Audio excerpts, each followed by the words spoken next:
நினைத்து பார்க்கிறேன். கடந்து வந்த பாதைகளை தியானிக்கிறேன். உம் தயவை திரும்பி பார்க்கிறேன்.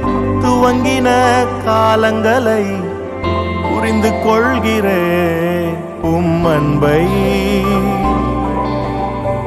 துவங்கினேன் ஒன்றுமில்லாமல்